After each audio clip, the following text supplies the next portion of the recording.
um filme do Superman saindo em 2025 e, se tudo der certo, fazendo as pessoas esquecerem o surto coletivo que foi o Snyderverso, eu decidi revisitar as ideias do Zack Snyder pro Homem de Aço, um filme que muita gente inteligente ainda acredita ser um baita filme. Pra ser bem honesto, eu nem acho ele ruim, não tanto quanto o Batman vs Superman ou o Snyder Cut. Mas ainda assim, eu tô aqui para dizer que esse filme tá muito perto de promover os mesmos valores do nazismo. Duvida? Então fica aí que a gente vai conversar sobre isso.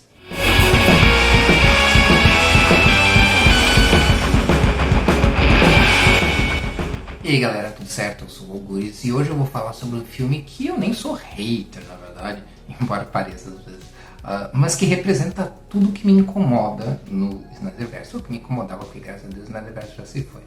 Mas é mais profundo que isso. Eu pretendo demonstrar que esse filme flerta perigosamente com ideias nazistas.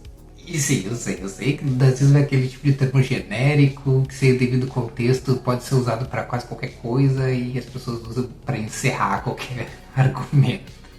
Mas eu prometo que eu não estou usando esses termos como clickbait, tá? E a gente já vai entender o que eu quero dizer com isso. Então vamos esclarecer uma coisa. O que eu quero dizer com nazismo, né? Eu não vou entrar no senta que lá vem história aqui, porque o canal não é sobre isso, né? A gente só precisa saber uma das principais ideias do nazismo, que é a soberania da raça ariana, da raça branca. Em outras palavras, é a ideia de que existe um grupo especial e diferenciado do resto e que seria muito bom se o resto fosse dominado por eles ou eliminado. E você pode achar que nazismo é a única ideologia que tem esse tipo de pensamento meio tóxico, mas se você olhar bem atentamente, é um tipo de pensamento não muito incomum em outras ideologias, só não tão óbvias. As religiões cristãs frequentemente partem do princípio que os cristãos são os escolhidos, né? Assim como o judaísmo acredita ser o povo escolhido por Deus, no caso, né? O pentecostalismo parte da ideia de que a evangelização é uma missão, ou seja, a obrigação deles transformar outras pessoas em pentecostais. E o próprio nazismo, né, cooptou ideias da espiritualista Helena Blavatsky, que as mesmas ideias que a gente encontra hoje no espiritismo. E é fácil apontar o dedo para o nazismo, mas é igualmente fácil esquecer que tem um monte de país por aí, em outros lugares, onde, por exemplo, a comunidade LGBTQIA+, é morta por ser regras de Estado, e esses Estados estão ligados, associados a questões religiosas, a valores religiosos, né? E frequentemente valores religiosos de religiões que aqui a gente considera que são bastante brandos, né? Como o cristianismo. Mas enfim, o que nos interessa aqui no nazismo, e vai ficar um pouquinho mais claro por que eu abrandi, porque falei que essa ideia, embora não tão extrema também, encontrada em outros lugares, vocês já vão entender o que esse contexto, que diferença esse contexto faz. Mas o que nos interessa aqui no nazismo é o quão longe eles foram nessa ideia de que existe um grupo, uma raça superior às outras, né? Que inclui a ideia de eugenia. Para quem não sabe, eugenia é, grosso modo, a ideia, o conceito de aperfeiçoamento genético. Tá? Mas é mais do que isso. Tá? Principalmente numa interpretação pós-Segunda Guerra Mundial, porque eugenia é uma ideia, a ideia de aperfeiçoamento genético bem anterior ao nazismo, tá? Desde lá da Grécia Antiga, mas principalmente depois da Segunda Guerra Mundial, o termo significou coisas bem específicas, assim, que é a ideia de que existem fatores genéticos que são superiores a outros.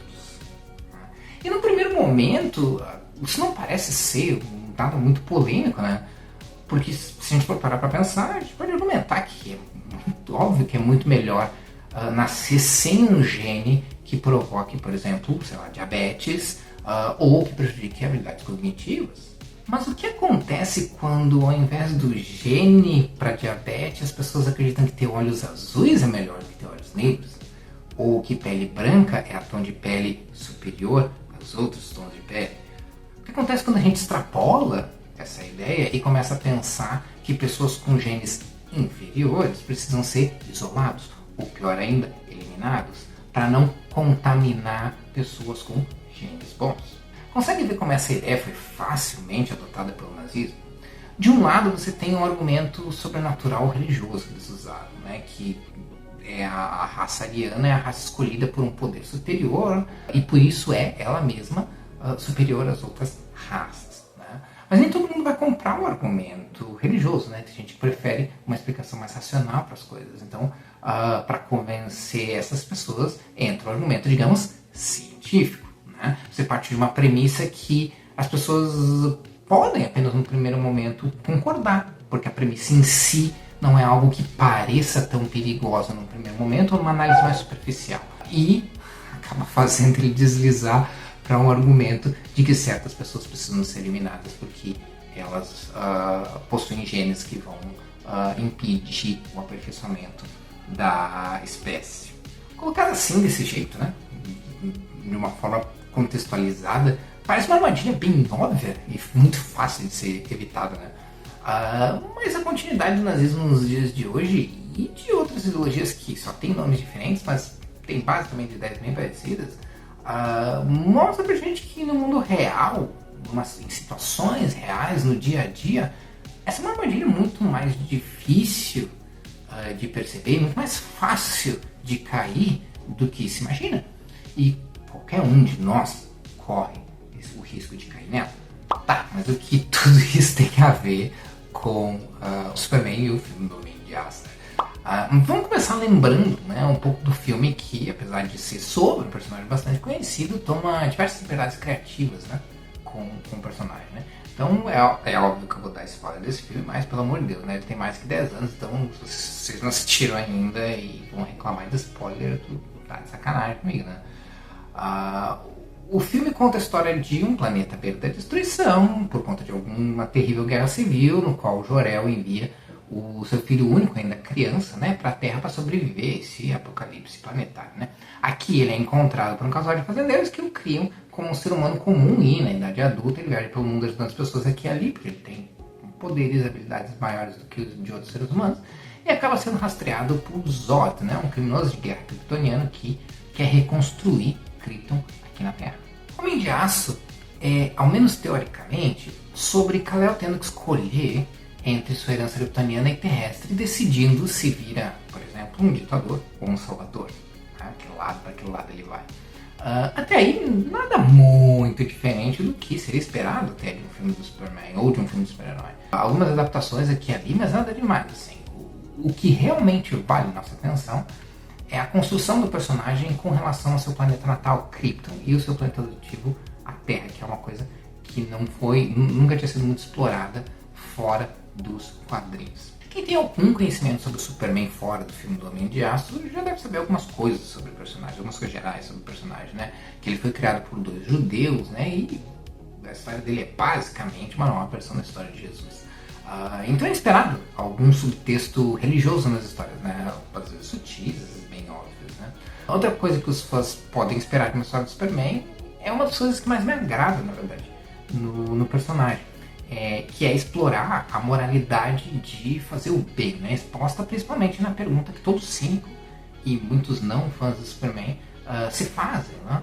Por que o Superman decidiria usar os poderes dele para ajudar as pessoas a se submeter às nossas regras humanas, quando ele poderia simplesmente se tornar o ditador do mundo e forçar o mundo a ser um lugar melhor, né? Ou simplesmente usar os poderes para benefício próprio e cagar para a humanidade. Apesar do Superman ser um personagem fictício, a moralidade de fazer o bem é um debate bem real, na verdade, né? Não só nos circuitos acadêmicos, como filosofia e coisas assim, mas se a gente for parar para analisar, no dia a dia também. Por que a gente vai trabalhar todos os dias de maneira honesta, trabalhando pra caramba para ganhar o mínimo só para mal conseguir pagar as contas, enquanto, e muitas vezes vendo uma vida de merda, enquanto muita gente, sabe que muita gente aí que se dá bem, vive de forma luxuosa e vai dormir, botar a cabeça no travesseiro à noite e vai dormir tranquila, sendo completamente desonestas e manipulando e traindo as pessoas, né? Por que a gente continua ajudando as pessoas quando tanta gente continua se aproveitando da gente quando a gente ajuda elas? Tem muitos caminhos para seguir nessa linha, mas para o vídeo não virar uma palestra, tá? Eu vou me concentrar na natureza moralidade, né? Então eu não vou comentar sobre outros debates, como por exemplo, se ajudando uma pessoa você está realmente fazendo bem ou atrapalhando seu desenvolvimento, o que por si só é uma ideia muito interessante já explorada com o Superman, mas valeria um vídeo só para isso. Então nós vamos falar sobre a natureza da moralidade. O que eu quero dizer com natureza da moralidade? Eu quero dizer de onde vem. Quero se perguntar de onde vem a bondade e de onde vem a maldade. E a gente pode resumir, ainda que grosseiramente, né, a duas possibilidades extremas, né? Que as pessoas nascem boas ou más, ou elas se tornam boas ou más, dependendo das circunstâncias. Para os objetivos desse vídeo, eu vou lidar com essas questões como se elas fossem dois extremos, sem pensar muito nos meios termos, né? E cada uma dessas opções, tomada na versão mais extrema, trazem certas consequências. Boas ou ruins, né? Se somos bons ou maus por causa das circunstâncias, então mudam-se as circunstâncias, mudam-se as pessoas. Esse é o caminho que a maioria das histórias do Superman segue, mesmo que isso não seja óbvio na história, tá? Porque nessas histórias o Superman não só é um símbolo de esperança, mas também é uma inspiração e um vetor de mudança. E isso traz uma consequência interessante, porque nesse caso o Superman ele não tem nada de especial, digamos assim, pelo menos não moralmente falando. É claro que ele é um alienígena, é claro que ele tem superpoderes, poderes físicos além dos seres humanos e tal. Mas não há nada intrínseco a ele que faça ele ser mais bom que a humanidade. Tá? Todo mundo pode ser tão bom, eticamente falando, quanto ele. A outra opção é imaginar que bondade e maldade são inatas, ou seja, a pessoa já nasce ou já tem tendências muito fortes, uma probabilidade muito alta para um dos lados. E é esse o caminho que o filme Homem de Aço toma. Antes de continuar, deixa eu fazer uma nota técnica aqui. Eu sei que o Zack Snyder não escreveu Homem de Aço, pelo menos não inicialmente, óbvio que ele contribuiu depois. Como qualquer filme, existem várias pessoas, né, que trabalham nele e colocam seus 10 centavos na produção, né? Mas existe um motivo pelo qual o diretor de um filme é chamado de diretor, né? O filme pronto, a versão coesa que junta tudo, é normalmente a visão do diretor. E podemos até dizer, né, que diretores com uma assinatura bem particular, como o Snyder, né, essa é a visão de mundo do diretor, é a maneira como ele vê e como ele interpreta a vida, né, como ele interpreta o mundo, né, e é por isso que eu vou me referir ao Homem de Aço como um filme do Snyder, ok? O Homem de Aço parece tomar um caminho curioso para adaptar o Superman.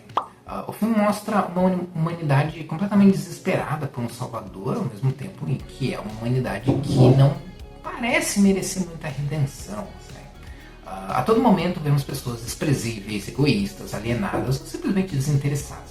Claro que não parece ter muitos, se é que ele tem algum, exemplos de boas pessoas, aquelas realmente dispostas a se sacrificar em prol dos outros e não esperar retorno ou coisa assim, que são capazes de deixar a própria vida em segundo plano por outras pessoas. Mesmo os pais deles são pessoas que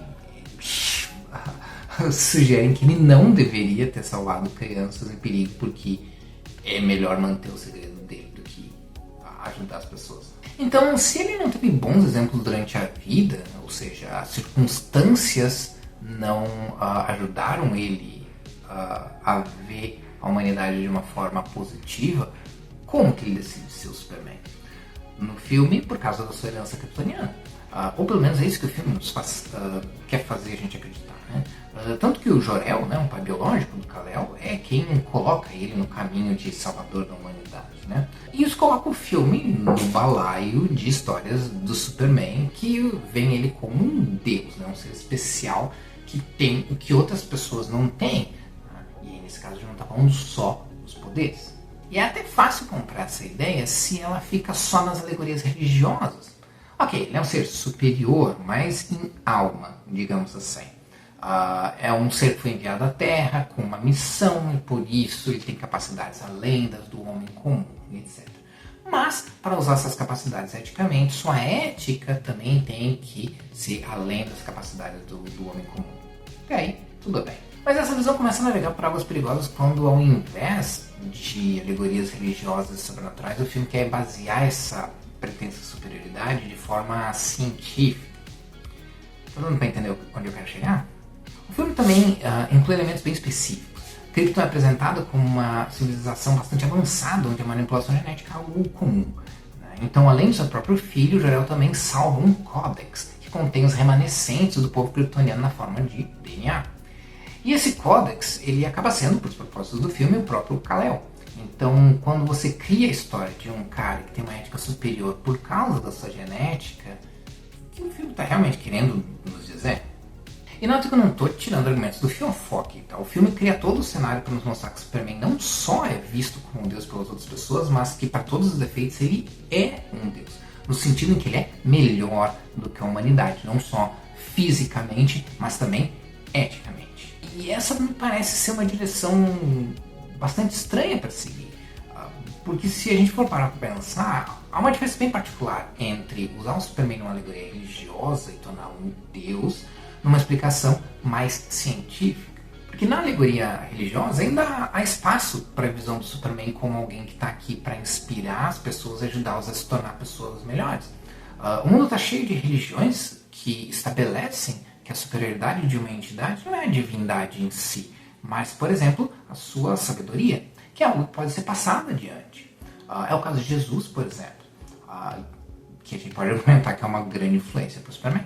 Agora, no momento em que a superioridade é atrelada à genética, você está argumentando que não há o que possa se passar para as outras pessoas, se transmitir para as pessoas para que elas se tornem melhores.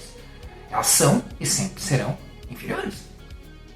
A não ser, claro, que sejam melhoradas geneticamente. É óbvio que o filme nunca se compromete com a eugenia de uma maneira óbvia. O Zod não quer melhorar a humanidade, ele só quer trazer Krypton de volta e dane-se quem é que tá por aqui, né? E obviamente Superman em nenhum momento quer melhorar a humanidade acasalando com humanas a torta direito, que nem outros deuses de outras mitologias adoravam fazer. Mas o fato que a gente não vê ninguém ser inspirado pelos atos do Superman, que basicamente qualquer pessoa no filme tem uma moral duvidosa, aponta para um caminho bem desconfortável. Mesmo personagens humanos, que tecnicamente são bons, como Lois Lane e Perry White, não possuem um grande desenvolvimento do porquê eles são assim, porquê que eles agem assim. Eles são assim porque sim. E não necessariamente aprendem algo novo, não se tornam algo nada ninguém melhor com o Superman. Ou seja, as pessoas do Homem de Aço começam e terminam sendo as mesmas. Nem mesmo o Superman muda. Então é um mundo estranho onde a presença do Superman altera as situações do mundo, as coisas que acontecem no mundo, mas não muda o mundo de fato, né? Não muda porque não muda as pessoas. Eu poderia estender essa análise para outros filmes do Snyderverse, mas como acabou tendo outras pessoas envolvidas na produção dos outros filmes, outros roteiristas e tal, algumas inconsistências que não sei se vale a pena levar muito adiante. Por exemplo, o fato de insinuar que a bondade do Superman é porque ele é um ser superior, geneticamente superior, né, vindo de planetas e tal, ao mesmo tempo em que insinua que a maldade do Lex Luthor e as ações do Batman são fruto das circunstâncias, né? Ou seja, a bondade é uma superioridade genética, enquanto que a maldade depende das circunstâncias. Meio que não faz muito sentido, enfim, é uma coxa de retalhos. Mas mesmo os outros filmes do Snyder, Batman vs Superman e o Snyder Cut especificamente, trazem essa rigidez ética para a história. Todos os heróis são seres superiores, né? Mesmo o Batman, que é humano, é diferente por ser rico, né? Diferente das pessoas por ser rico. E a regra de personagens humanos bons do Homem de Aço segue aqui com o Flash e com o Cyborg, que se tornam heróis porque sim. Nenhum membro da Liga da Justiça tem realmente um motivo válido para ajudar a humanidade, a não ser porque a gente quer fazer isso, ou porque isso é um efeito colateral de outra coisa que eu tenho que fazer. E, de novo, nenhum humano aprende nada, não se torna menor por causa deles. A não ser a criança que a Mulher Maravilha disse que ela podia fazer o que ela quisesse logo depois que ela explodiu um banco tentando impedir que o banco fosse explodido. Enfim. Mas, como eu disse, eu não vou entrar muito mais, né, nas outras obras do Snyderverse. Eu acho que o Homem de Aço é uma história fechada o suficiente para a gente poder fazer uma análise sem precisar olhar para outros filmes. E por que eu decidi fazer esse vídeo? Que eu tenho certeza que vai ter muita gente falando que eu tô super exagerando. É uma boa pergunta. Eu tenho navegado recentemente por grupos sobre Superman, grupos nerds, etc. E eu tenho notado alguns padrões interessantes, principalmente relacionados a como as pessoas que orbitam positivamente em volta do Superman do Snyder reagem e lidam e têm lidado com o novo Superman, né? Com o novo filme do Superman que vai sair agora em 2025. E eu tenho notado alguns padrões interessantes. Assim. Existe um grupo relativamente pequeno, mas bastante barulhento, né?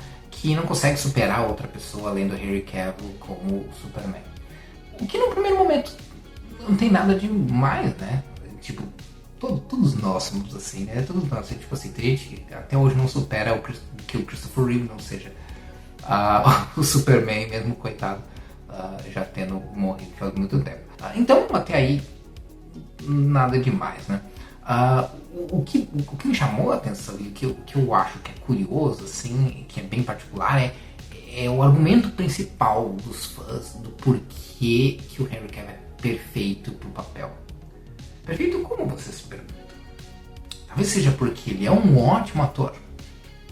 Não.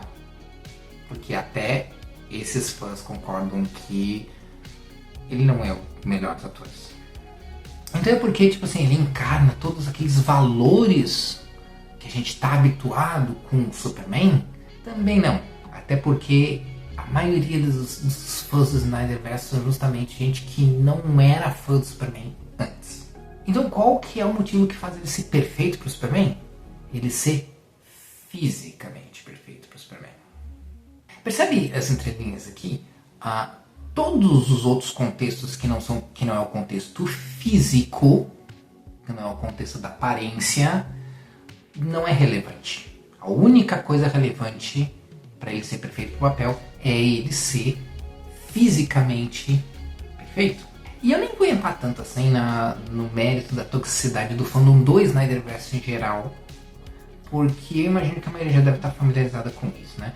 É engraçado ver argumentos do tipo, todo fã não tem sua parcela tóxica e tal, mas é quase só os fãs do Snyder, que mesmo depois que o universo já acabou, mesmo depois que o próprio cara que representa esse universo já seguiu com a vida e está fazendo outros filmes, eles continuam ameaçando e assediando atores e diretores envolvidos com outros filmes da DC, ou que já foram envolvidos com os filmes do Snyder e estão seguindo com suas vidas.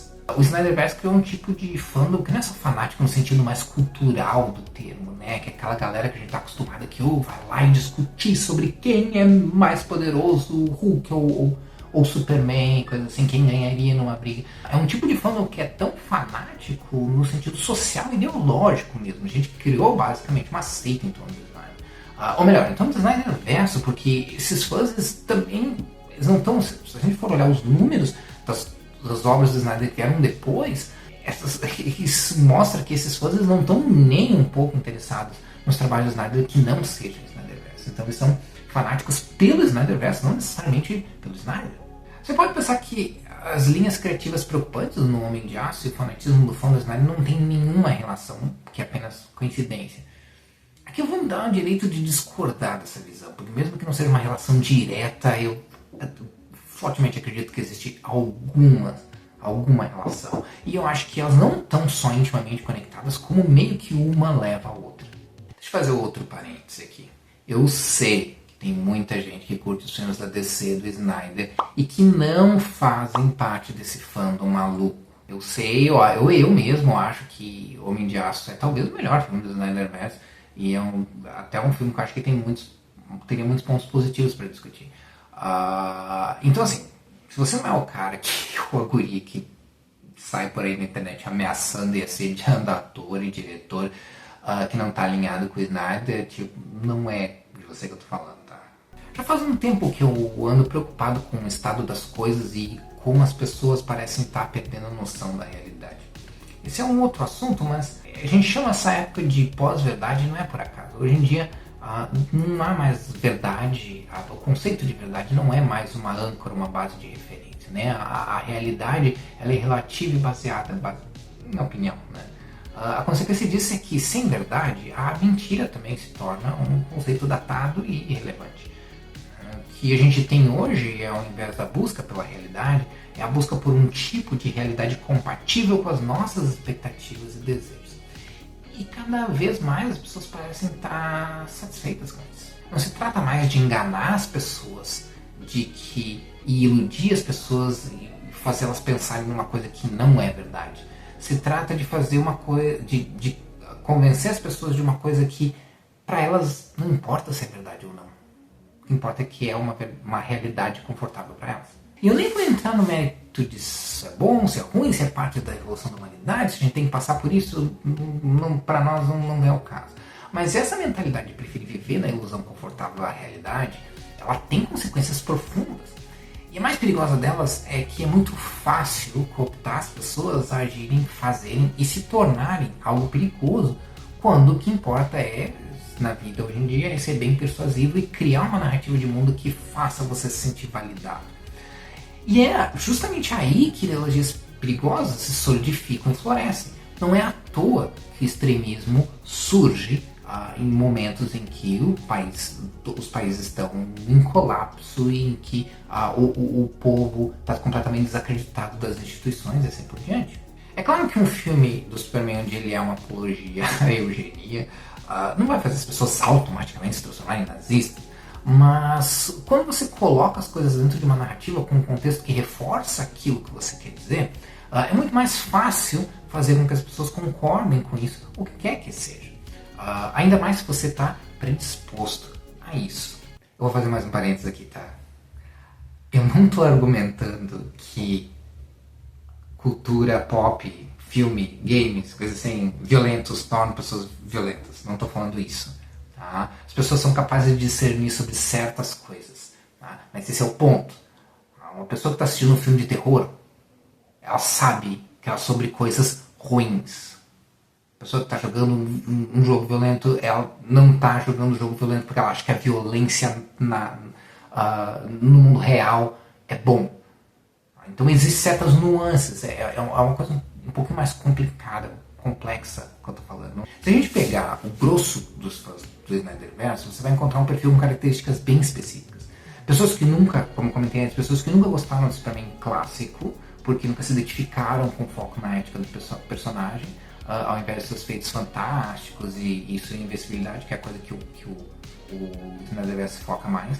Pessoas que acreditam que essa seja uma versão mais realista do Superman, quando o que eles entendem por realidade é um mundo onde todo mundo é babaca e a humanidade talvez não mereça ser salva. Pessoas que se preocupam mais com a forma do que com o conteúdo. E por último, mas não menos importante, pessoas que acreditam que o Snyderverse é genial e quem não entende isso, não entende nada. Mas de todas essas características, a visão pessimista de mundo como sendo realidade é o que mais me preocupa. Porque é justamente a visão pessimista de mundo que abre caminho para ideologias extremistas e perigosas. Frequentemente, embora haja exceções, claro, pessoas extremamente pessimistas com relação aos outros são assim porque não se veem sendo como eles. Mais frequentemente do que não, elas acham que são melhores de alguma maneira. Elas se consideram superiores mesmo que elas não se entendam nesse sentido superior. A ideia é basicamente essa. E notem que existe uma diferença, tá? Eu posso olhar para uma pessoa e discordar e mesmo condenar suas atitudes, o seu jeito de vida, enfim. Inclusive eu acho que é impossível não fazer isso, né? O que complica a coisa é você criar uma narrativa na sua cabeça que o problema é sempre o outro. Né? O cara é bandido, mas eu nunca seria o bandido, eu nunca roubaria, eu nunca mataria alguém.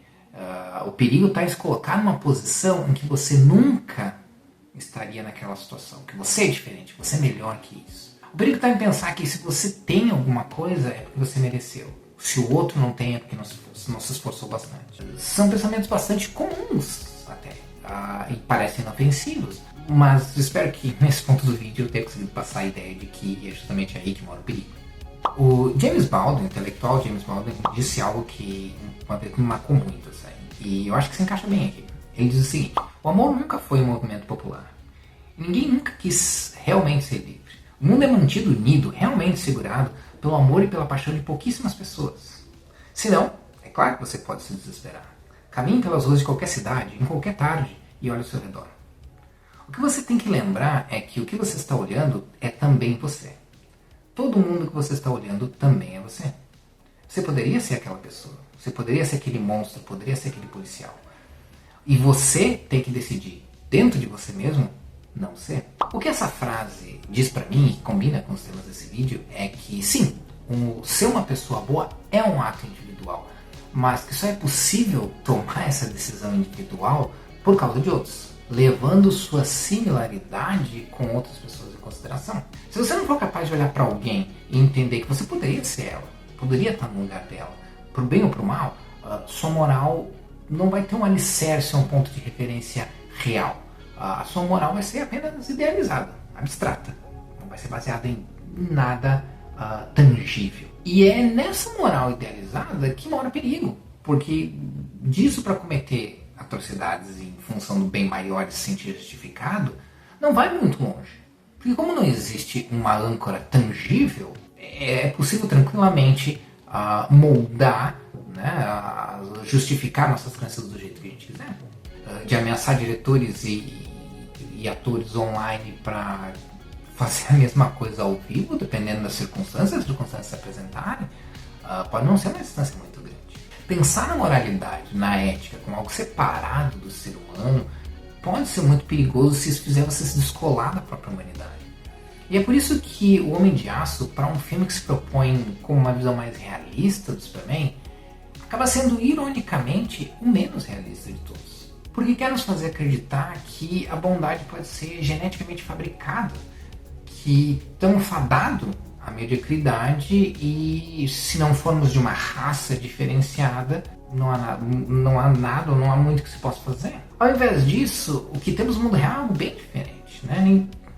Ninguém sabe o que está fazendo, né? A gente está aprendendo juntos, conforme a gente segue a vida. Não colocando um ao outro para baixo, mas entendendo que eu poderia estar no lugar daquela pessoa, pro bem ou pro mal. O bom disso tudo é que a gente não precisa só olhar para o que a gente acha errado e decidir não fazer.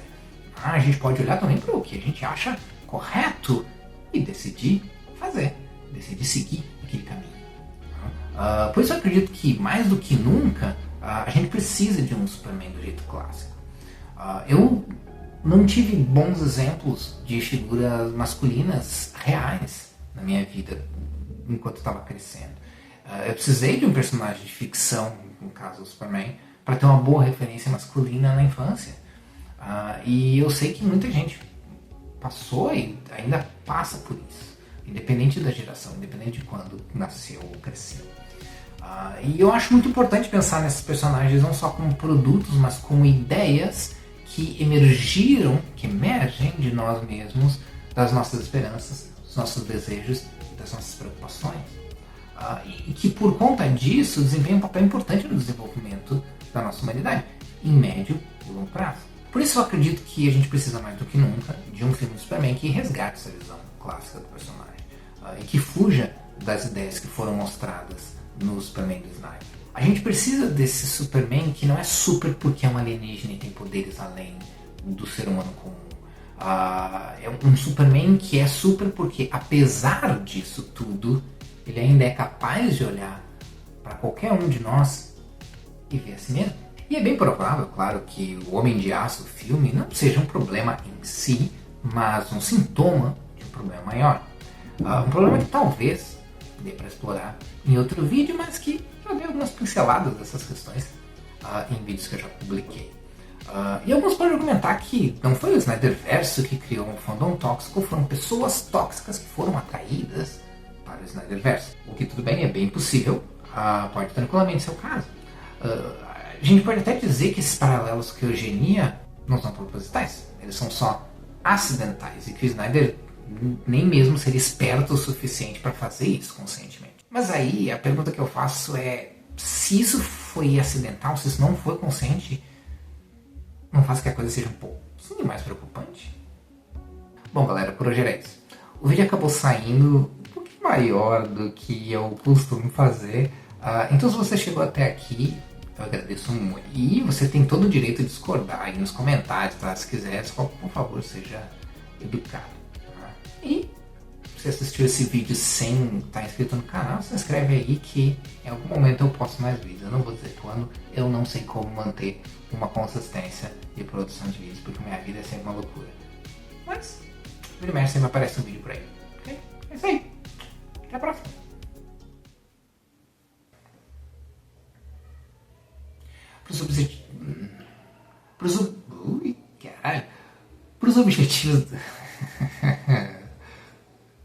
Pros objetivos